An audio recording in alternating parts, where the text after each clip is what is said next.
You are watching Wargwarn UK, UK's #1 YouTube channel for Caribbean entertainment.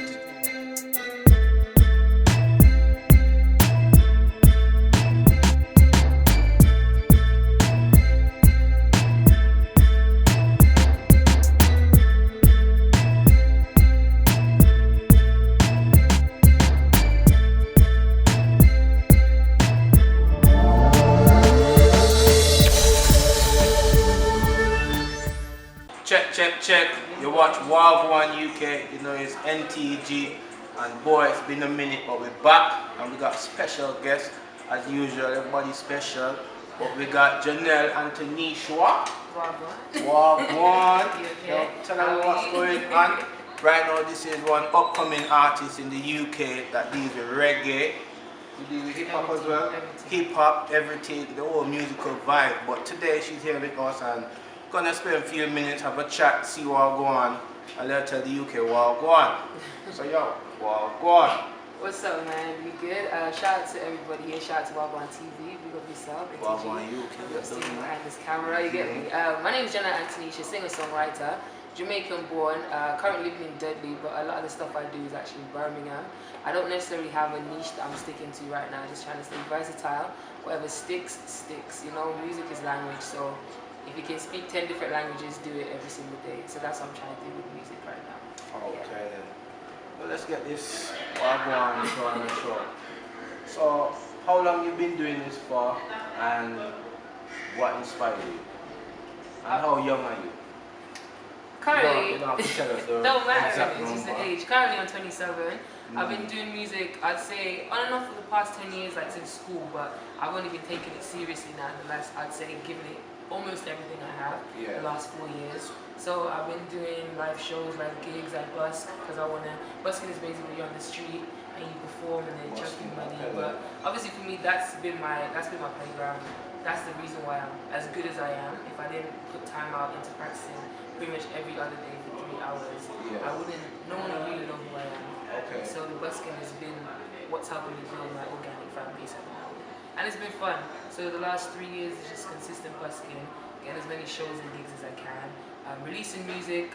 Unfortunately, I don't feel like I'm releasing as much as I want to. But quality over quantity, and everything I've released is pretty solid. Definitely. Yeah.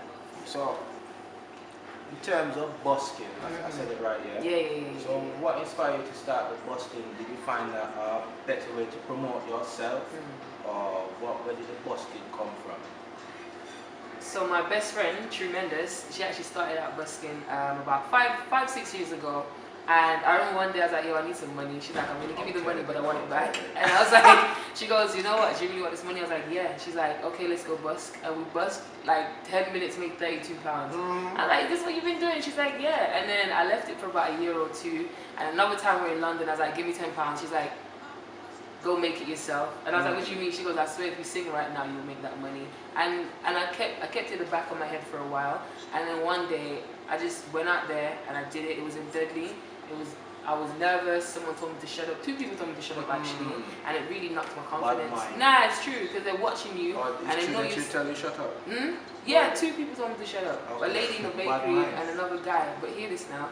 This old man, he didn't see anything that happened. I went to sit down somewhere around the corner from here, and I sat down. This old man came to me and he's like, you know, even if they tell you to shut up 33 times, you're gonna have to keep singing if this is what you want to do. And he showed me his guitar and he's like, I do this as well.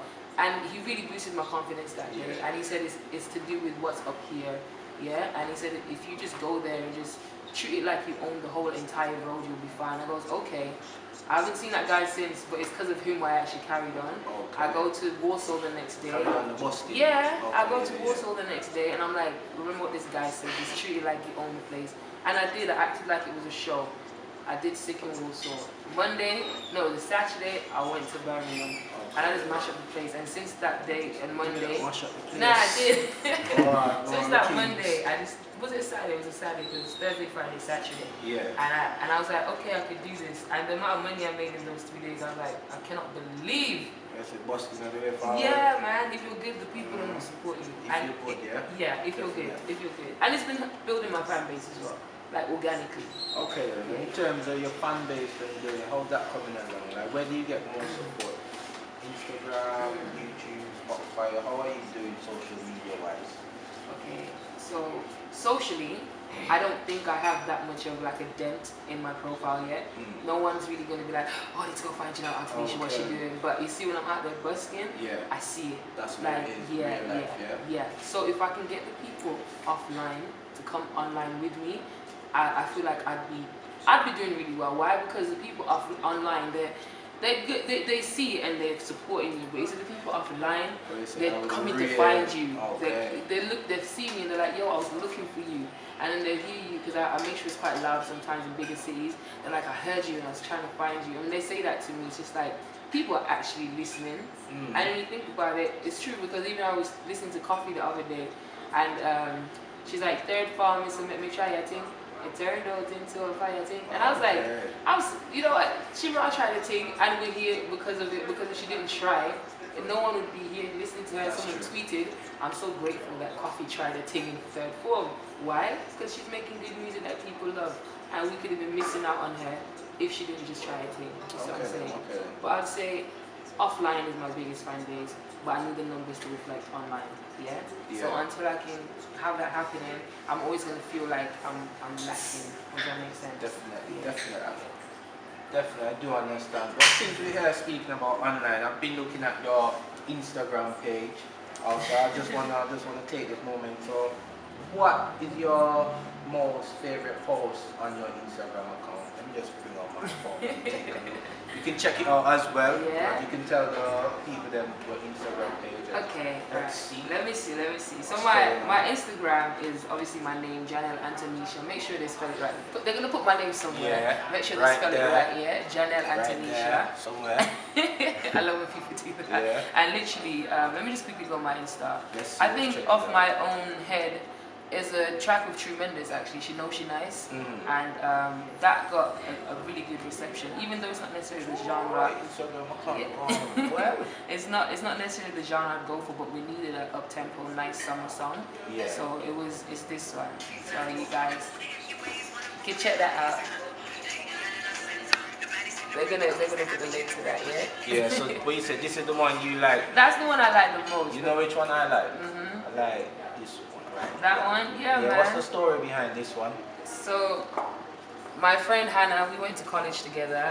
She's my dog. I love her to death. This girl's got talent. She wanted to surprise me, and she literally drew that for me. She's been drawing Georgia Smith. She's been drawing Loki and you know, just different people that she likes, and she wanted to surprise me. She drew that for me, and honestly, it made my day. Man, it made my whole month. I looked at the photo like 12 times in the 1 minute that she tagged me, and it looks exactly like me. Even my birthmark, down to my birthmark. Like, I have a birthmark, and the shading, everything just looked perfect. Yeah. Sorry, yeah, she's dope.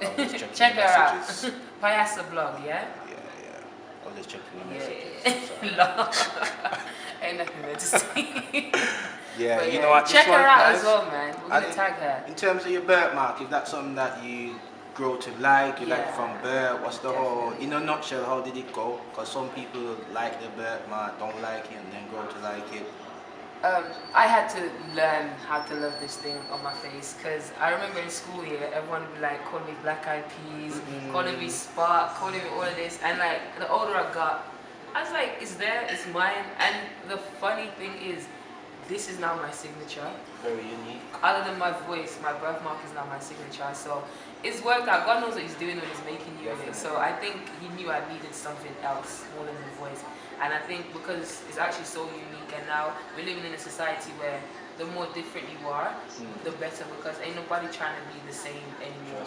But there was a time when you felt like you were being forced into a box. Now we live in a place where if you have vitiligo, people want you to embrace that. Why? Because they know there was a time when if you were different, it was gross. Yeah. I'm gonna be real with you. Vitiligo, spotty skin. Yeah, vitiligo is when like the skin they have a condition and like lack of melanin. Like melanin, and throughout time I think the melanin decreases or something like that. I don't know the medical terms for it, but yeah, that's what it is. Winnie Harlow, she's a model. That model, yes. Yeah, man. I don't know her name, but it's Winnie Harlow. Model like that. Yeah. So you basically grow to like. Yeah, I love it now. Even if I'm doing makeup, like full on full face beat, I tell them not to put it over it, because I don't even wear eyeshadows and stuff like that. Why? Because it's going to cover it. Yeah. And because it took me such a long time to really love this part of me, I don't really want to cover it up anymore. So yeah, it's something I love now. I just want somebody in the background money to come and say, I believe in your talent. Yeah. Prove to me that this investment is worth it, and I will do that. But you know, hopefully that rich body they're watching right now on Wargwarn UK. Feel me? No, it's true. I need just anything between 3 to 10 grand to get me up, and the majority of that will be marketing. So you say you feel like you're a right artist right now. Yeah. Just want to get picked. I just need know that what? investment. From our energy right here next to me, definitely believe it. And from you willing to go out and bust in front of people, then you know you're definitely right. So what was the previous stuff you've done? Like what was the last production? Or the last song, last music video? Do you know you were working on a music video? So the last music video, okay, so when I went to Jamaica, I shot Planet Ivory. Check it out. The new updated version of it is coming out. Very dubby, very it's trap dub slash new school. Yeah, I wanted something that was like a slightly different sound, and it took us a long time. Me and my boy Lennis Dynamics and Lopez Luke, all three of us been working on this track tirelessly. We shot the video in Jamaica last year, and it was meant to be out in January, but so many things happened that just literally derailed the whole thing. Corona? No, not even Corona. I wish it was just Corona. No, it's so many things, from losing the clips to getting them back. Yeah, a lot happened. And then yeah, it's been a journey. Like, it's a love-hate child for me now. I'm just like, this is really a labor of love. I'm getting sick and tired of it, but I know it's going to be sick. It's Planet Ivory. The music video is coming out. That's the latest project that I'm really working on. Yeah. And I have an EP with a guy called Reese Hayden. He's at Bay 10 Studios. We need to release that as well. But is that in England? Yeah, England. Okay. Yeah, everything's UK based. Like around here, Dudley. No, not Dudley. Warsaw, Birmingham, London. That's it. And I'm just really looking forward to that video coming out because it's sick. It looks visually amazing. Sounds good. What's it about? Where did you get the inspiration from to come up with that song? Okay, so Planet Ivory is written for women, but in particular the black women, because I don't like to front and mix my words. I genuinely don't believe there's anybody. Yeah, there's no one on this planet. We don't go around things on this platform. It's true. It straight, you know it's true. You have to. So you said the song for black women out there. Black women out there, yeah? Every woman, because every woman goes through things differently, but in particular the black woman, yes. Straight up. We're treated like aliens, and you know the front. You hear the audience? The audience. It's true, man. You know, they act like we're aliens out here. And then, you know, the first art cover that I did, it was basically my friend drew me, shout out to Shay, my friend Nadeem, we call him Nadeem, that's his real name. So it's like a portrait of me, and I'm just like, I'm in like a nice fluffy jacket, fur jacket, fake fur obviously, because I love the animals too. What's this, the preview, yeah? Yeah, but it was just like a photo, and he did a portrait of it. Yeah. He did it in what's that, charcoal? Okay. Yeah, and I said, make my head look like an alien. Like, make me look as alien as you can, but still elegant and still noticeable that it's me. And he drew it, and it's just like Planet Ivory. They treat black women like from another planet in terms of ivory. So you know the tusks of like rhinos and elephants. They're like some of the most powerful animals in Africa. Beautiful, intelligent, everything. But you see the West now, or not just the West, but people have poisoned it to the fact where they will kill this animal, literally just yank out its tusk, and just leave it to rot. And it just rots. Make their jewelry, make their medicine, everything. You see black women, we give them style, we give them grace, we give them passion, and we give them all of us, but society just takes what it wants from us and just leaves us in our own problems, whether it's a woman that needs help because she's struggling, or you know, society treats us aggressive even though we're not aggressive, and they just take the goodness out of us, apply it to a white audience, and then just leave us to fight our own battles, you know what I'm saying? Like, for example, let's use the riots or the Black Lives Matter movement. I don't support violence, but I'm very much aware that sometimes violence just gets people talking more. Yeah, that's so. The Black Lives Matter movement, we all have white friends, we all have Chinese friends, we all have Asian friends. We've got a lot of white friends. Exactly, why? Because we need our peoples, we're friends with everyone. And Asian friends. Listen, we don't need to prove nothing, we are friends with who we are friends with, you get me? Yeah. But, unfortunately, I just feel like, until, how do I word this? So just say it. up until a few years ago, black people were fighting their battles alone. Yeah. It's only now, like in the last 20, 30 years or so, we're really seeing different nationalities, different colors really push for black people as well. That is true. It's basically what I'm trying to say. Yeah. You know, the world would rather leave us to fight our own fights and say, oh, it's just their problem. But black people is in everybody's problem. Why? Because we don't want people to feel any type of way. You know? Let me use Muslims for example. You know, with Muslims, when they're going through their stuff and the media wants to portray them anyhow, I see black people going out saying, nah, that's we're not gonna stand for that. Oh, okay. And ideally, I would like to see everybody jump on a black case and be like, yo, we're not gonna stand for this. And I only saw that recently with the whole George Floyd thing. Yeah. And I saw it and it was beautiful and I accepted it for what it was. Yes. Everybody united. Don't get me wrong. I know in the freedom marches that there were white people, there were hippies out there going for us too, but they don't show you that. So you think no one is there, but the media, yeah. I don't want to go into this topic too much because it's a rabbit hole. It's a rabbit hole. It's a rabbit hole. It's what's up. So I'm guessing from all that energy you're gonna take and put it into some of your new works coming up. It's already in works, man. It's already in my music. Because as you said, you got a good energy from all this Black Lives Matter. You're gonna turn it artistically.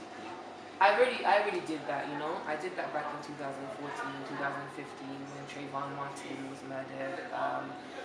My brother also, he was murdered by police officer in Jamaica, and I just think sometimes it's not always a color thing. Why do I say that? I think it's an ego thing. It's an ego thing. Like they get a bit of power and they just start tripping. Policemen have dealt with me some type of way for no reason, you know. I've never been arrested. I don't do anything to get arrested. Yeah.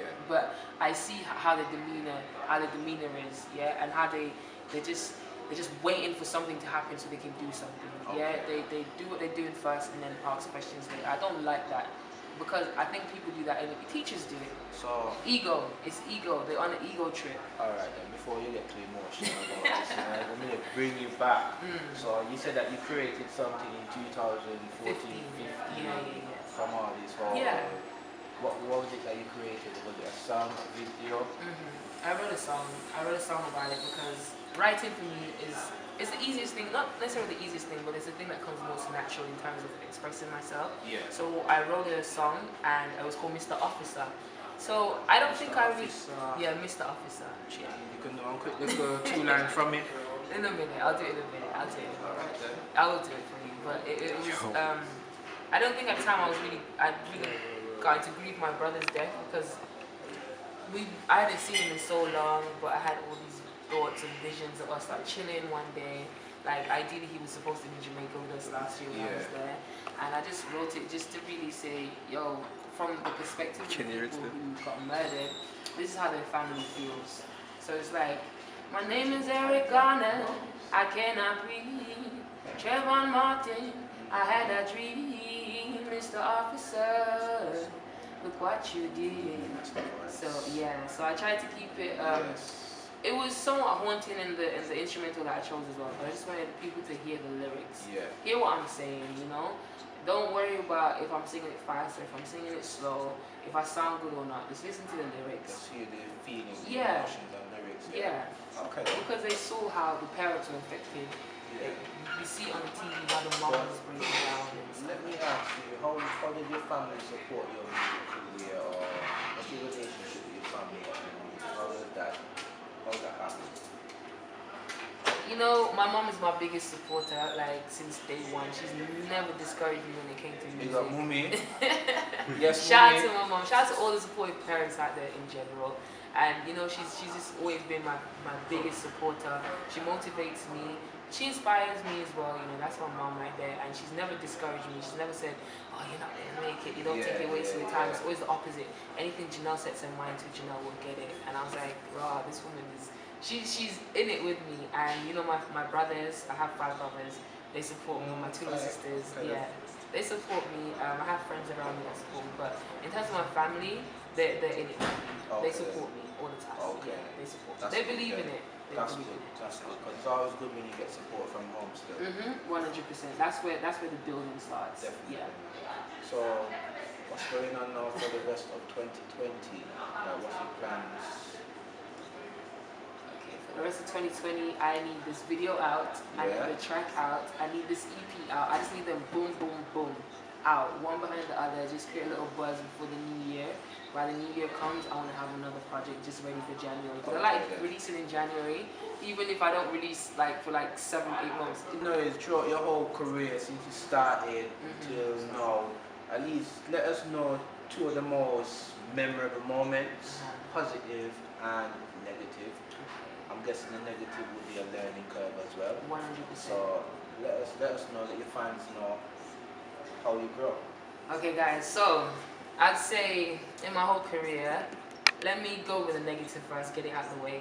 So 2018, I tried out for The Voice, and I got to the stage before the judges are about to, when they decided they're going to turn around. I can see will.i.am's leg dangling, and I'm just like, I expected someone to turn around, and when no one was turning around, I panicked. And I just hit this dirty note, fam. It was so terrible. I just about managed to bring it back in.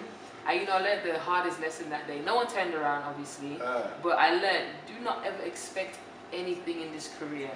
Don't nobody know you from Adam. Like, don't expect anything, and don't you dare have another bad show. And since that day, I've upped my game. I don't have bad performances, and the busking has really helped me perfect my craft over these past years. Yeah, definitely. So you're telling me you went to The Voice and you expecting the buzz and someone turn around? You have the tip for that. You know what, I saw it, but because it was such a short montage, I don't have it. If it's on YouTube somewhere, maybe, but it would have to be the whole episode because it was so short. It was like 15 seconds. And all you heard was just 15 seconds of fame, yeah? Yeah, literally, not even 15 minutes. I didn't even get the minutes in, man. But yeah, that was just a learning curve. But other than that, it was a good experience. I learned some stuff, you know, it was fun. But never have a bad show and don't expect anything, yeah? And if you feel like you gave it all, then you can't be mad. But I didn't feel like I gave my all. That's the thing. I was just expecting something. You're expecting, yeah. And the most positive, and then a positive, I did Simmer Down. Main stage in 2000, same year actually. Okay. Yeah. 18. Yeah, and they didn't. It's not like anything correlated. No one knew about anything, but a bad thing happened that year, and a good thing happened that year. And with the Simmer Down, Yin and Yang. Yes, yeah. It's true. Yeah. You know, the good has to come with some bad, the bad might come with some. So how was the Simmer Down festival? Simmer Down was dope. Big stage, a lot of people, and because of the voice that happened, I was like, you are not messing up this performance. And I just gave it everything. The people loved it. They loved it. And I did fly over that year as well. Okay, that's quite good then. That's quite good. So these are the 2 memorable, negative and positive. That I can think of right now. Okay, then. What about your fans?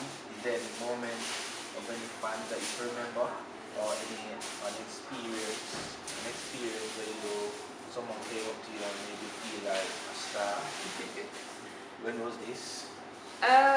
People always approach me and say, "Oh, you're so good." Okay, yesterday in Bristol. Okay. So I did a little bit of busking. This Russian guy came up to me.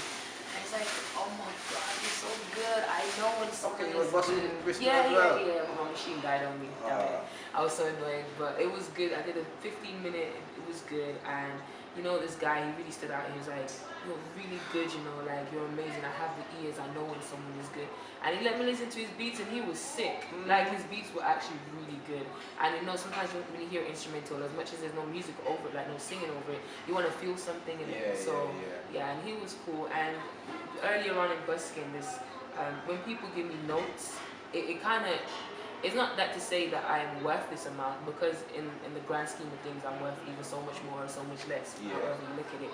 But if people are willing to part with their hard-earned cash, not just like a £1 note, a £1 coin or a £2 coin, but 5, 10.